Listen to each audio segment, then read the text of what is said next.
Oke, oke, selamat pagi buat kita semua. Selamat pagi, Bu. Oke, eh, pagi ini Ibu akan memberikan materi tentang luka bakar, ya. Ada yang tahu itu luka bakar? Coba satu orang.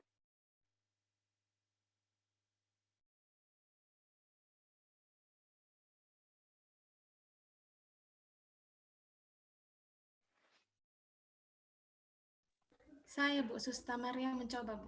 Oke, silakan Susta. Baiklah, Bu. Menurut saya, luka bakar adalah kerusakan pada lapisan kulit yang biasanya disebabkan oleh seperti benda panas, seperti api, air panas, dan uap panas, Ibu. Terima kasih, Oke, Bu. good, bagus. Kalau Salvia apa?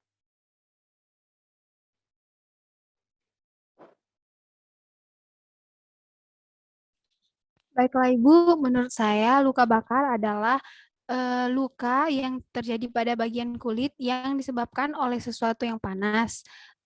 Seperti begitu, Bu. Oke, baik. Nih dia. Kadang kan kita sering ya terjadi melihat pasien-pasien luka bakar ataupun kita mungkin sendiri kena luka bakar, misalnya luka bakar karena gosokan ataupun kena air panas gitu ya. Nah, kalau pasien-pasien luka bakar itu tidak hanya hidupnya yang harus kita selamatkan, tapi juga kehidupannya. Kenapa? Nah, ini dia. Pasien luka bakar itu bisakah sembuh? Bisakah tertolong? Bisa. Bisa sembuh, bisa tertolong. Iya kan? Ini dia pasien luka bakar 1, 2, 3, nih 4.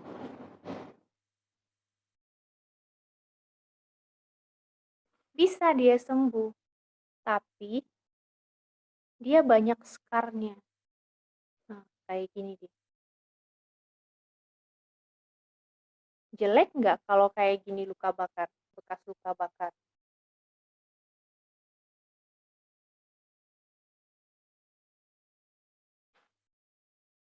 Ya kan? Pasti kita kalau misalnya orang-orang yang terkena luka bakar seperti ini, pasti malu lah kalau misalnya berhadapan dengan lingkungan. Kalau bekasnya seperti ini, secara estetika dilihatnya tidak enak, ya kan? Pasti jelek gitu ya. Kita kan tidak mau bekas luka itu seperti ini dia. Nah, membekas banyak, ya kan? Nah, apa itu luka? Tujuannya kita melakukan perawatan luka bakar itu apa? Ini dia, yang seperti Susta dan Salvia bilang tadi.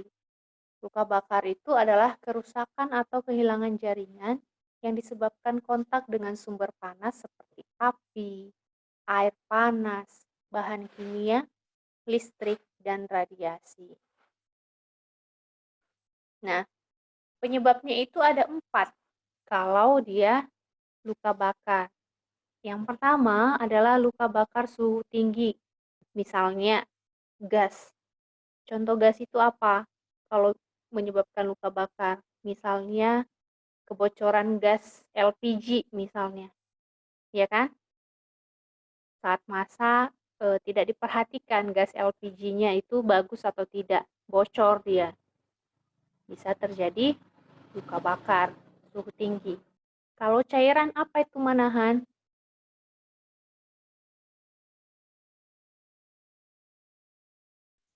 Kalau cairan itu bisa terkena seperti contohnya Bu, terkena minyak goreng yang pas pada saat panas minyak gorengnya.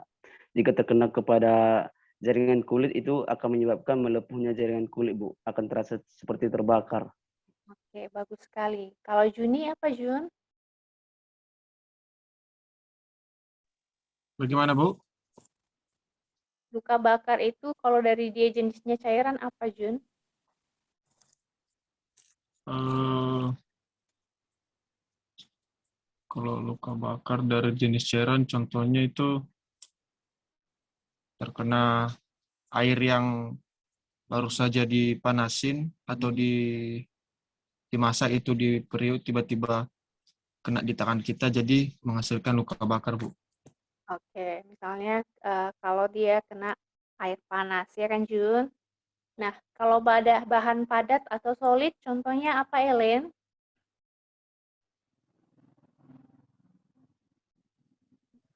Misalnya yang bahan padat itu Bu, ada besi yang lagi panas atau sedang dipanaskan, ternyata terkena ke kulit kita Bu. Itu bisa juga membuat jadi kulit kita itu kayak terbakar dan juga melepuh. Oke, good. Itu yang untuk luka bakar suhu tinggi. Nah, yang kedua itu ada luka bakar bahan kimia atau chemical burn. Contohnya apa, Juliana? Tahu tidak luka bakar bahan kimia? Contohnya itu Bu, seperti terkena cairan-cairan yang berbahan kimia yang dapat merusak kulit kalau misalnya kena ke kulit, Bu. Oke, bahan kimianya itu contohnya misalnya asam sulfat ya, H2SO4. Pernah lihat asam sulfat atau pernah masuk lab lihat H2SO4?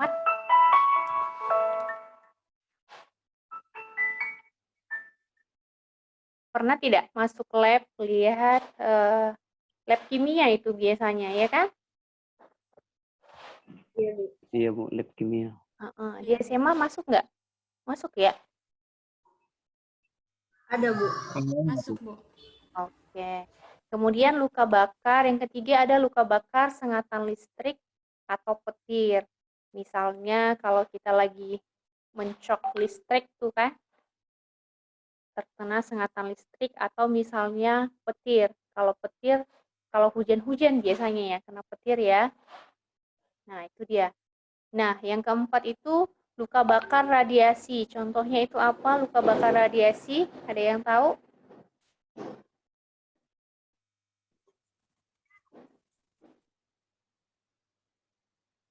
Misalnya kena paparan sinar matahari, ya kan? Sinar UV.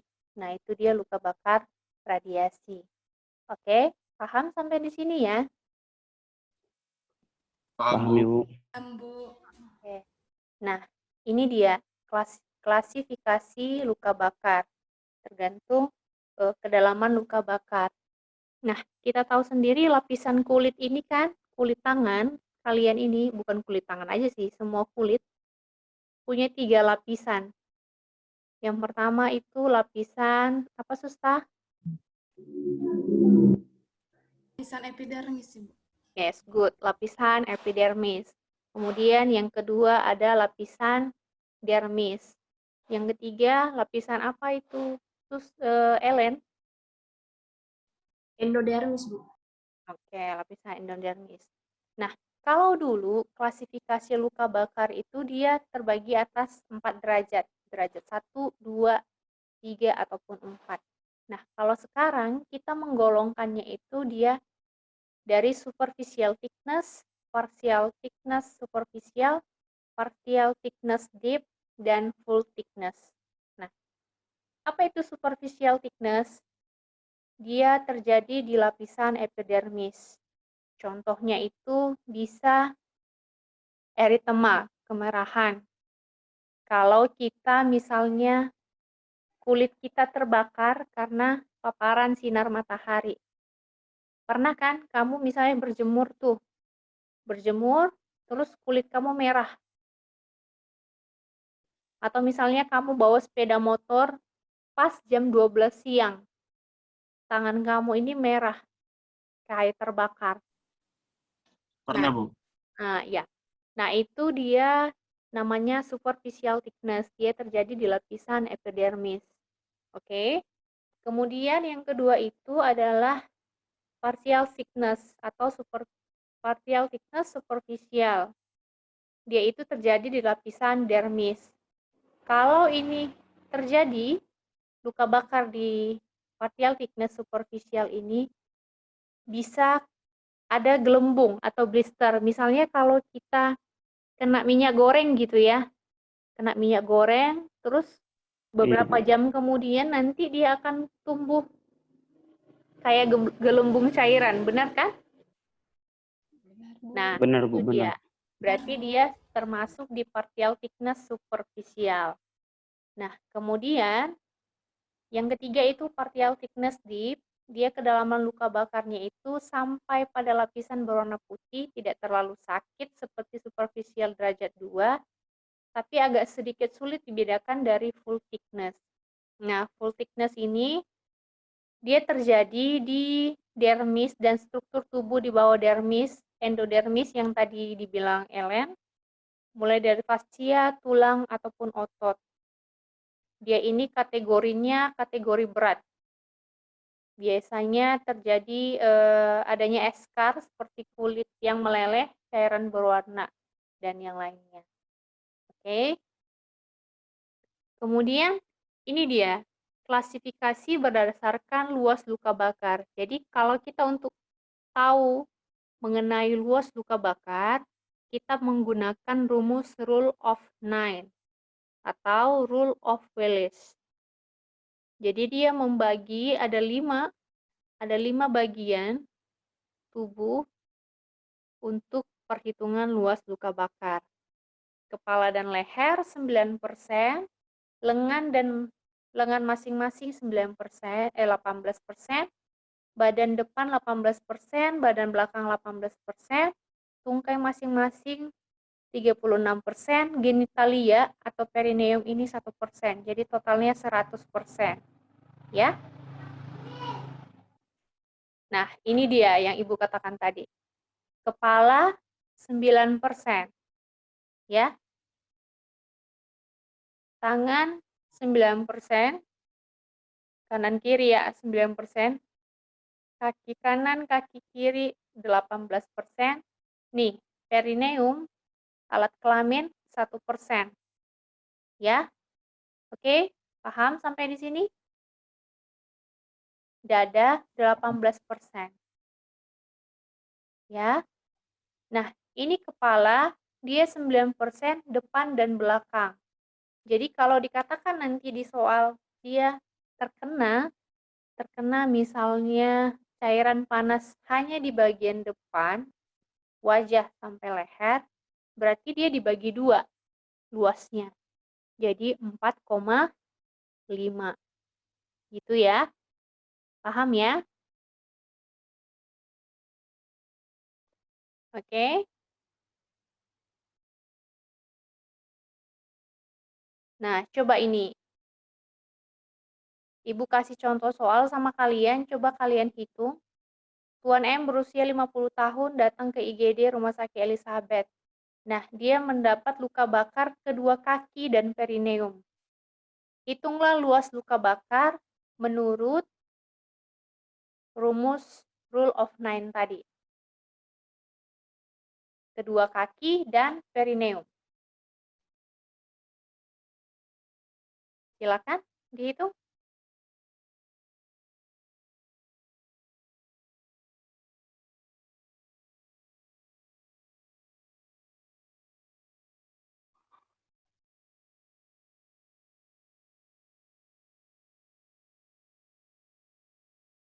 Dapat, Salvia? 37%, Bu. Oke, good. 37%. Oke. Kemudian yang kedua.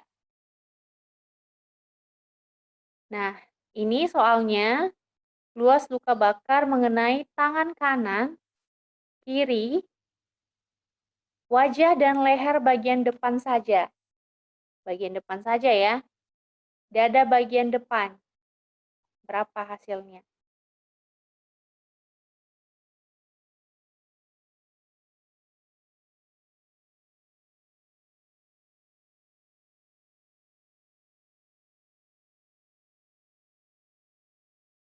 Tangan kanan dan tangan kiri berapa? 9 tambah 9. 18.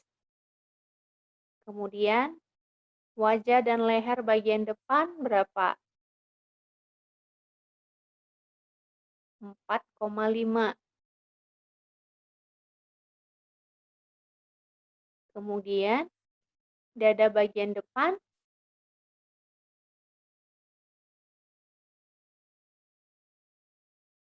9. Berapa hasilnya? 31,5% Bu. Oke, good Ellen, 31,5% ya.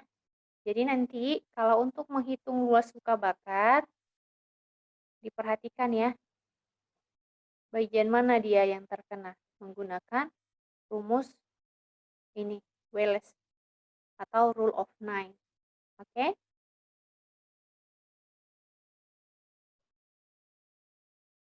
Nah, ini pengkajian untuk luka bakar. Yang pertama itu kaji airway breathing circulation, kemudian tanda-tanda vital, tingkat kesadaran, luas luka bakar, kebutuhan cairan tubuh pasien, tingkat nyeri, dan tingkat kecemasan pasien.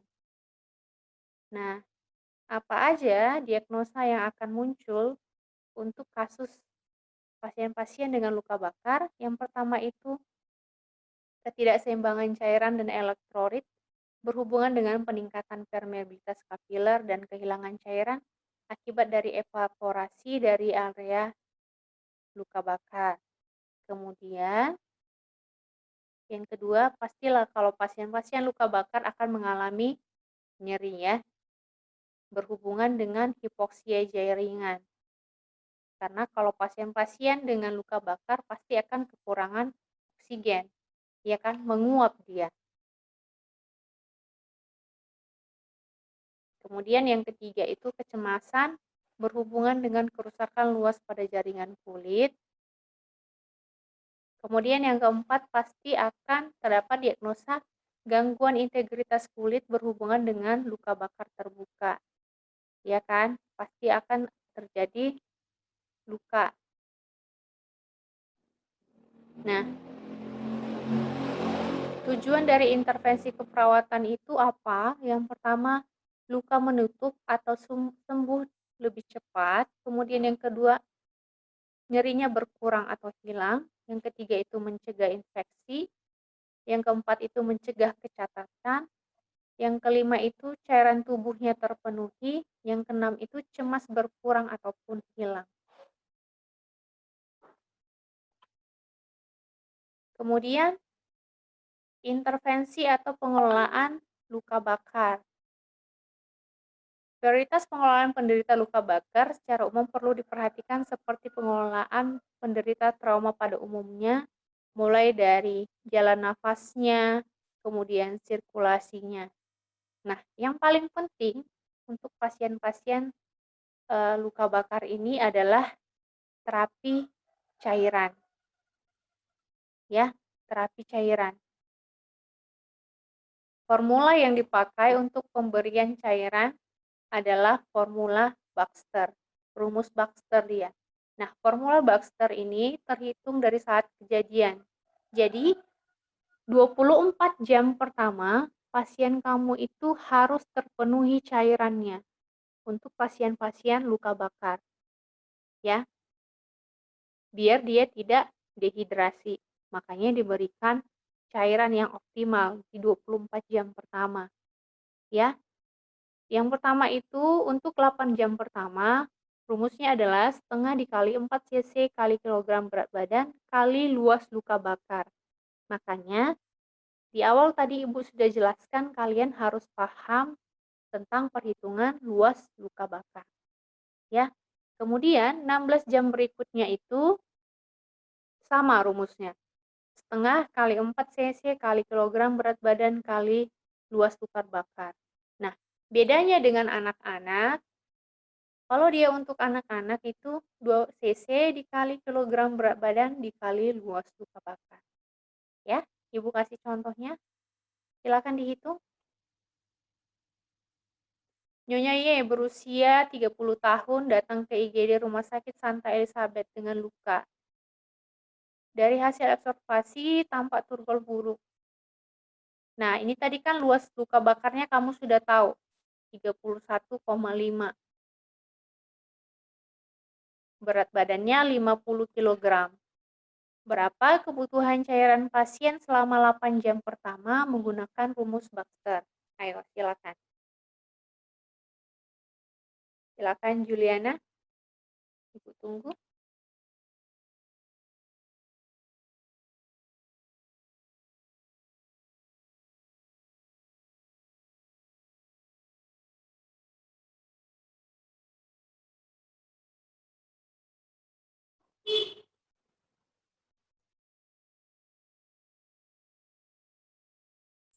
Izin menjawab, Bu. Oke, silakan Ellen. Jawabannya C, 3150. Oke, bagaimana caranya, Len? 3150. Jadi tadi rumusnya itu kan setengah 4 cc dikali kilogram berat badan dikali persen luas luka bakar. Jadi setengah dikali 4 dikali 50 dikali 31,5. Hasilnya 3150. Oke. Ada? Salvia, berapa Salvia yang kamu dapat?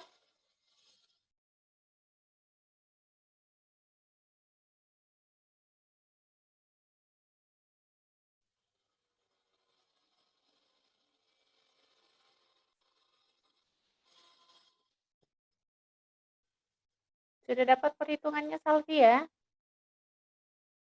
Sudah Ibu, hasilnya 3150 Bu. Caranya gimana?